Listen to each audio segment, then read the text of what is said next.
बंधिया राजानिए, रू कहिए प्रकाश, मिटे अज्ञान तम ज्ञान से,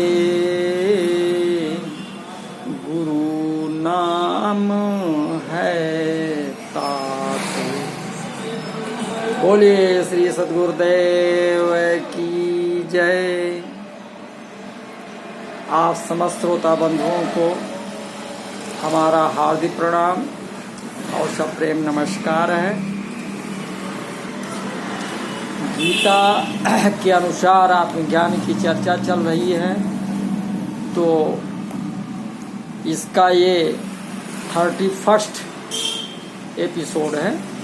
इसमें आप सभी का हार्दिक स्वागत है, हार्दिक अभिनंदन। तो श्री कृष्ण जी ने कहा कि यह तू आत्मरति एव स्यात् आत्मतृप्ततः च मानवः, आत्मनि एव च संतुष्टः तस्य कार्यं विद्यते, तस्य कार्यं न विद्यते। अर्थात किंतु जो व्यक्ति आत्मा में ही आनंद लेता है तथा जिसका जीवन आत्म साक्षात्कार युक्त है और जो अपने में पूर्णतया संतुष्ट रहता है, उसके लिए कुछ करणीय अर्थात कर्तव्य नहीं होता है। तो आत्मज्ञान की बहुत सुपर बात भगवान श्री कृष्ण जी ने इस 17वें श्लोक में कहा है। यह तू आत्म रति ही एव स्यात् आत्मतृप्तः च संतुष्टस्। तो मानवा आत्मन एव च संतुष्टः। तो यहाँ तू पद यानी क्या मतलब हुआ कि पूर्व श्लोक में जो पहले श्लोक 17, श्लोक 16 श्लोक में है, तो पूर्व श्लोक 16 और 15 श्लोक में है, तो पूर्व श्लोक में वर्णित अपने कर्तव्य का पालना करने वाले मनुष्य से कर्तव्य कर्म के द्वारा सिद्धि को प्राप्त महापुरुष की विलक्षणता बताने के लिए प्रयुक्त हुआ है।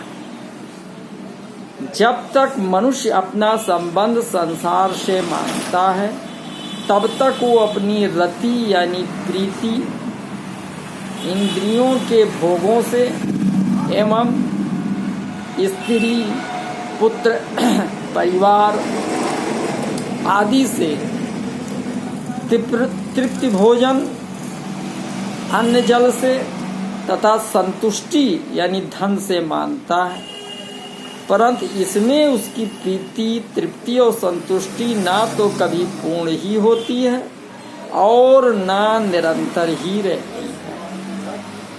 कारण कि संसार प्रतिक्षण परिवर्तनशील, जड़ और नाशवान है तथा स्वयं सदा एक रस रहने वाला चेतन और अविनाशी।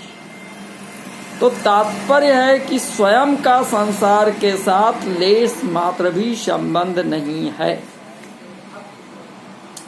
अतः स्वयं की प्रीति तृप्ति और संतुष्टि संसार से कैसे हो सकती है। किसी भी मनुष्य की प्रीति संसार में सदा नहीं रहती, ये सभी का अनुभव है।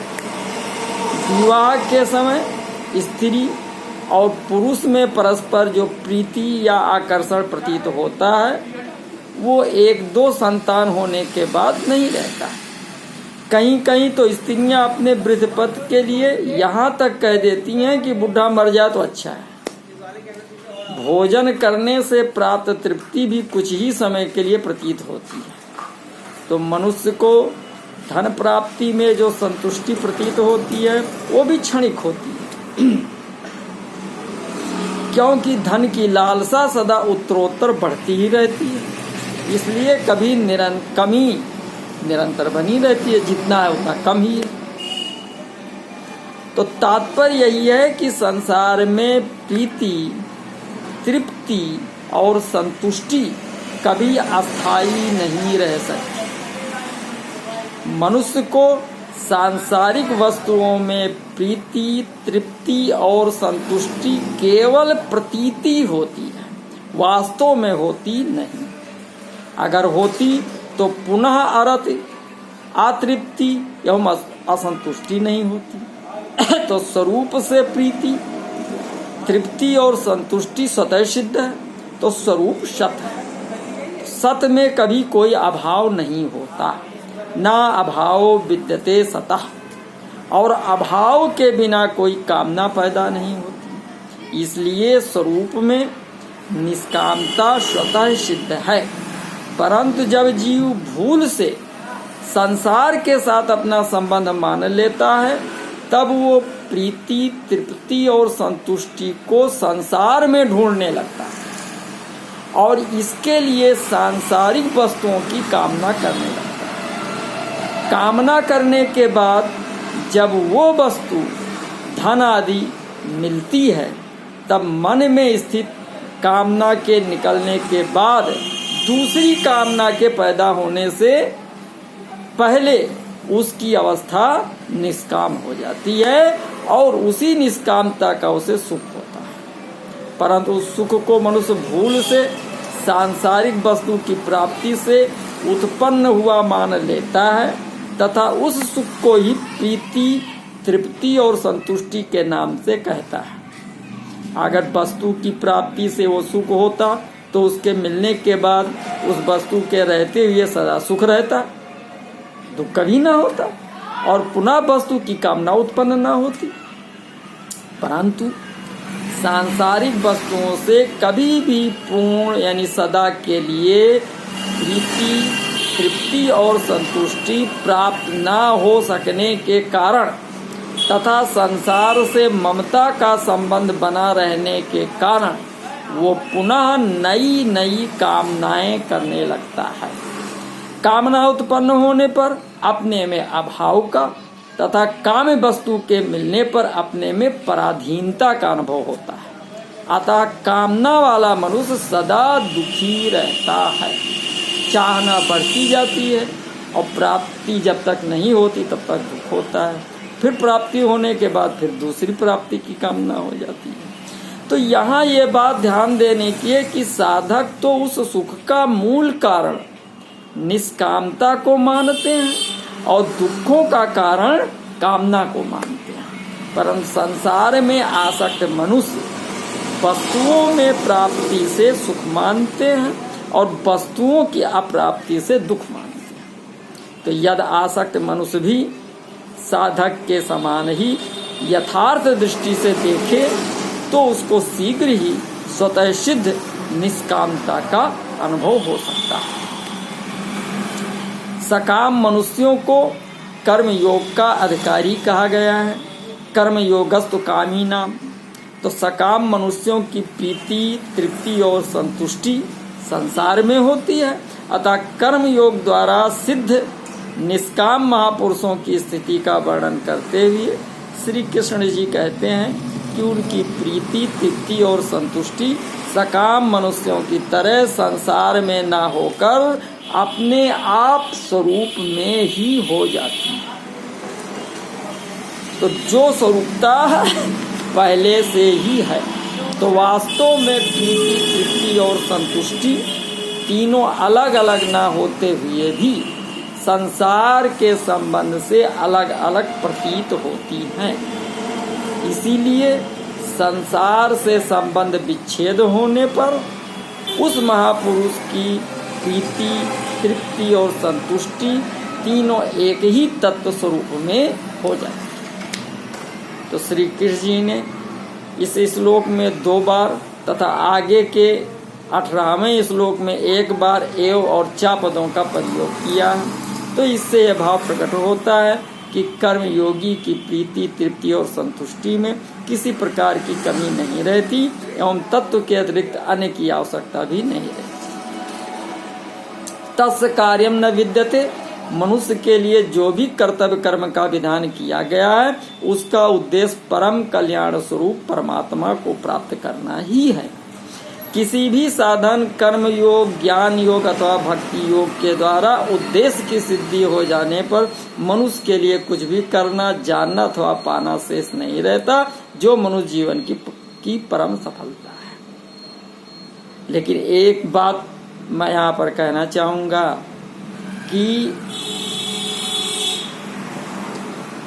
परम मोक्ष की प्राप्ति, सत्पुरुष की प्राप्ति न कर्म से हो सकता है, न ज्ञान से हो सकता है, और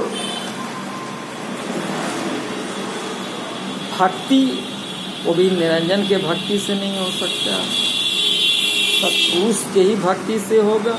और सत्य पुरुष की आरसी सदगुरु की ही दे और लखा जो चाहो अलग को इन्हीं में लख ले। यानी सत्पुरुष की प्राप्ति सदगुरु के भक्ति से ही होगा, जिसको सदभक्ति कहते हैं।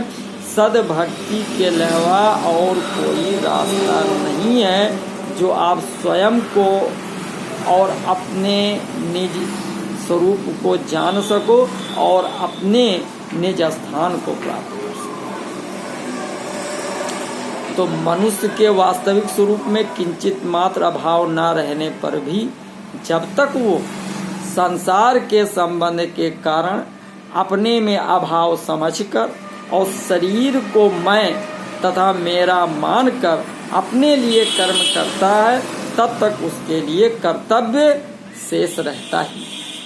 परंतु जब वो अपने लिए कुछ भी ना करके दूसरों के लिए अर्थात शरीर, इंद्रियां, मन, बुद्धि, प्राणों के लिए, माता पिता, स्त्री, पुत्र, परिवार के लिए, समाज के लिए, देश के लिए और जगत के लिए संपूर्ण कर्म करता है, तब उसका संसार से संबंध विच्छेद होता है। तो संसार से सर्वथा संबंध विच्छेद होने पर उसका अपने लिए कोई कर्तव्य शेष नहीं रहता, कारण कि स्वरूप में कोई भी क्रिया नहीं होती। जो भी क्रिया होती है संसार के संबंध की ही होती है और सांसारिक वस्तु के द्वारा ही होती है। अतः जिनका संसार से संबंध है उन्हीं के लिए कर्तव्य। कर्म तब होता है जब कुछ न कुछ पाने की कामना होती है, और कामना पैदा होती है अभाव से। तो सिद्ध महापुरुष में कोई अभाव होता ही नहीं, फिर उनके लिए करना कैसा। कर्म योग के द्वारा सिद्ध महापुरुष की रति, तृप्ति और संतुष्टि जब अपने आप में ही हो जाती है, तब कृत कृत्य, ज्ञात ज्ञातव्य और प्राप्त प्राप्तव्य को जानने से वो विधि निषेध से ऊंचा उठ जाता है। यद्यपि उस पर शास्त्र का शासन नहीं रहता, तथा उसकी समस्त क्रियाएं स्वाभाविक ही शास्त्रानुकूल तथा दूसरों के लिए आदर्श होती है, जैसा कि हमारे सद्गुरुदेव जी। तो यहाँ तस् कार्यम न विद्यते, यानी पदों का प्राय यह नहीं है कि उस महापुरुष से कोई क्रिया होती नहीं।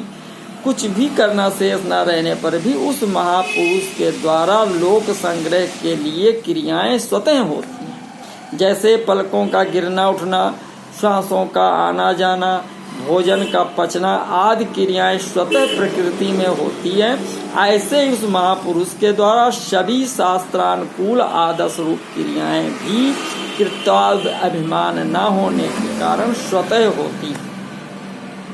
तो संपूर्ण भाव यह है कि कर्म योगी निस्वार्थ भाव से संसार की सेवा के लिए ही संपूर्ण कर्म करता है। जैसे गंगा जल से गंगा का ही पूजन किया जाए, ऐसे ही संसार से मिले शरीर, इंद्रियां, मन, बुद्धि और अहम को संसार की ही सेवा में लगा देने से चिन्मय स्वरूप शेष रह जाता है। इसलिए उसकी प्रीति, तृप्ति और संतुष्टि स्वरूप में ही होती है। सांसारिक विधि और निषेध दोनों वास्तव में निषेध ही हैं, क्योंकि ये दोनों ही नहीं रहने वाले हैं। इसलिए संसार से संबंध विच्छेद होने पर कर्मयोगी के लिए कोई विधि निषेध रहता ही नहीं। तस् कार्यम न विद्यते। अब 18वें श्लोक में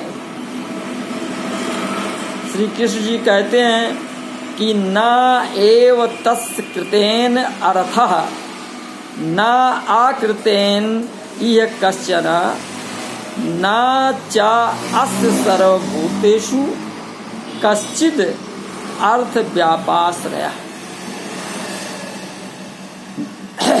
अर्थात स्वरूप सिद्ध व्यक्ति के लिए ना तो अपने नियत कर्मों को करने की आवश्यकता रह जाती है और ना ऐसा कर्म न करने का कोई कारण ही रहता है, तो उसे किसी अन्य जीव पर निर्भर रहने की आवश्यकता भी नहीं रह जाती है।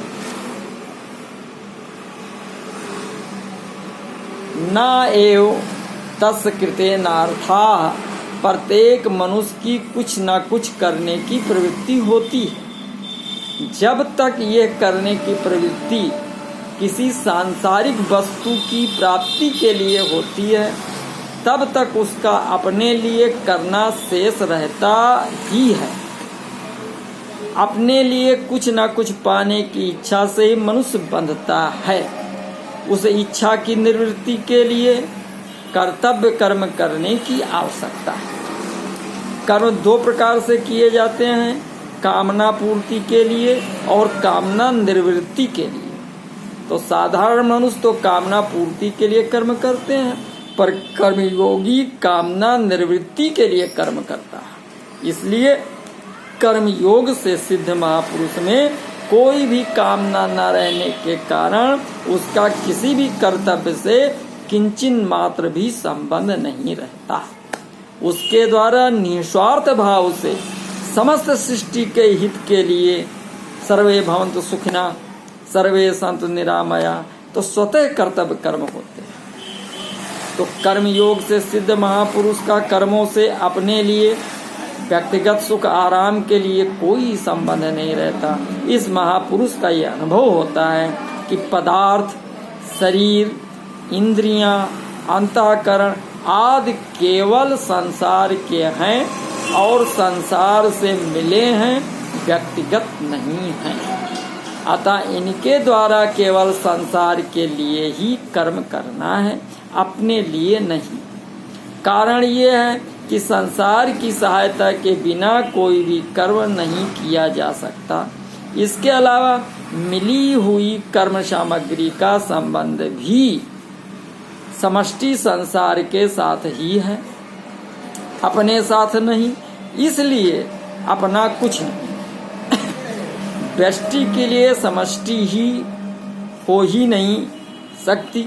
तो मनुष्य की यही गलती होती है कि वो अपने लिए समष्टि का उपयोग करना चाहता है, इसी से उसे अशांति होती है। अगर वो शरीर, इंद्रियां, मन, बुद्धि, पदार्थ आदि का समष्टि के लिए उपयोग करे तो उसे महान शांति प्राप्त हो सकती है। कर्मयोग से सिद्ध महापुरुष में यही विशेषता रहती है कि उसके कहलाने वाले शरीर, इंद्रियां, मन, बुद्धि, पदार्थ आदि का उपयोग मात्र संसार के लिए ही होता है। अतः उसका शरीर आदि की क्रियाओं से अपना कोई प्रयोजन नहीं रहता। प्रयोजन न रहने पर भी उस महापुरुष से स्वाभाविक ही लोगों के लिए आदर्श रूप उत्तम कर्म होते हैं। जिसका कर्म करने से प्रयोजन रहता है उससे आदर्श कर्म नहीं होते, यह सिद्धांत है। तो ना कृते नेह कश्चन, जो मनुष्य शरीर, इंद्रियां, मन, बुद्धि आदि से अपना संबंध मानता है और आलस्य, प्रमाद आदि में रुचि रखता है, वो कर्मों को नहीं करना चाहता, क्योंकि उसका प्रयोजन प्रमाद, आलस्य, आराम आदि से उत्पन्न तामस सुख रहता है। परंतु ये महापुरुष जो सात्विक सुख में भी ऊंचा उठ चुका है, तामस सुख में प्रवृत्त हो ही कैसे सकता है, क्योंकि इसका शरीर आदि से किंचित मात्र भी संबंध नहीं रहता। फिर आलस्य आराम आदि में रुचि रहने का तो प्रश्न ही नहीं उठता। तो इसकी सबसे महत्वपूर्ण बात यह है कि प्रायः साधक कर्मों के न करने को ही महत्व देते हैं। वे कर्मों से उपरत होकर समाधि में स्थित होना चाहते हैं, जिससे कोई भी चिंतन बाकी ना रहे। ये बात श्रेष्ठ और लाभप्रद तो है, पर सिद्धांत नहीं है। यद्यपि प्रवृत्ति करना की अपेक्षा निवृत्ति न करना श्रेष्ठ है, तथापि ये तत्व नहीं। तो प्रवृत्ति करना और निवृत्ति न करना दोनों ही प्रकृति के राज्य में हैं। तो निर्विकल्प समाधि तक सब प्रकृति का राज्य है, क्योंकि निर्विकल्प समाधि से भी व्युत्थान होता है, क्रिया मात्र प्रकृति में ही होती है। तो पर कर्षेण करणम भावे ल्युट इत प्रकृति, और क्रिया हुए बिना व्युत्थान का होना संभव ही नहीं।